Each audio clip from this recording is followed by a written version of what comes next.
All right. You've worked with several of today's most acclaimed filmmakers. What sets Cameron apart from the others? Well, a few things. I mean, there's a lot that makes him similar to all these other great directors.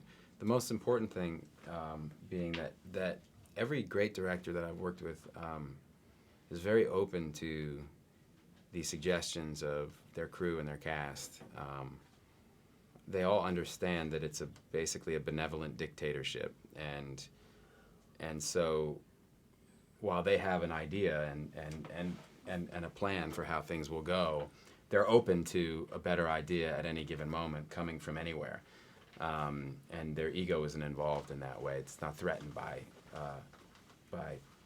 other people's ideas. And so what happens is you end up with this environment that where everyone's coming to work with their very best ideas, and they're just, the director's under a constant barrage of these ideas, and occasionally some of them take hold, and the director goes, you know what, I really like that, let's do that.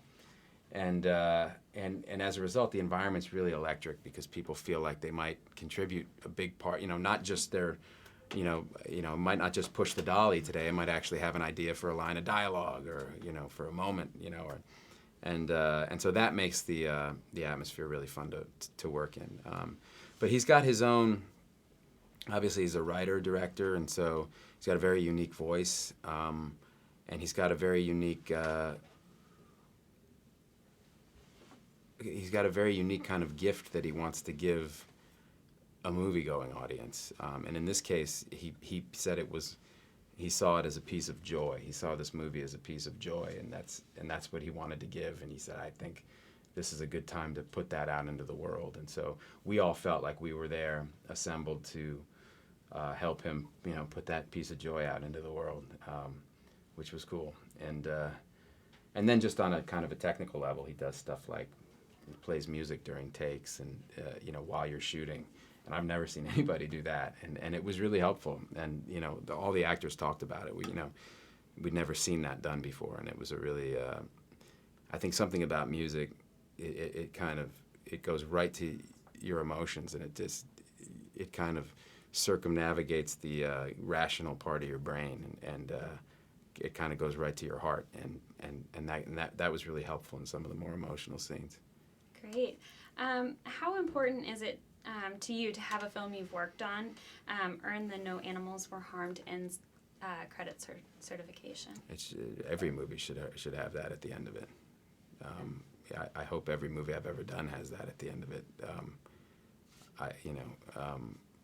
There was no way we were going to make a movie like this and have there be a chance that an animal could be harmed. That would just defeat the whole purpose of the movie. I mean, the whole movie it's about joy. It's about, the celebration of animals and the celebration of humanity. And that's really the whole point. That's why we all got together to do it. All right. And why is it important to have the American Humane Association on set to protect the animal actors? Well, because they're, like anything, you need regulation. You need somebody there making sure, because there are always shortcuts that are going to be more cost effective, and so you just have to make sure that there's somebody there to be a voice for the animals, because the kind of the engine of the movie will always be asking for more and faster, and so sometimes shortcuts will get taken, and that could, there's somebody needs to be there to go, wait a minute, this animal needs water, this animal needs food right now, let's, and I don't recall them ever interceding, in the process, because, these animals, they work a lot, and they have trainers who love them very dearly and spend every day with them, and so, and our pace wasn't such that we were one of these low-budget movies that was going like, get the elephant out here, it was very, the pace was very, I think there was, the best way to say is there was just a lot of deference to the trainers and to the animals' needs. So Cameron would just go to the trainers and say, okay, here's what I'd like to accomplish. Is there a way to do that? And the trainers would say yes or no, depending on what we needed from the animals. then we'd just kind of make a plan, and it was really went pretty seamlessly. There was never any moment where that I can recall where anybody would have needed to speak up for the animals. All right, great. Thank you so Cool. much. I All right. appreciate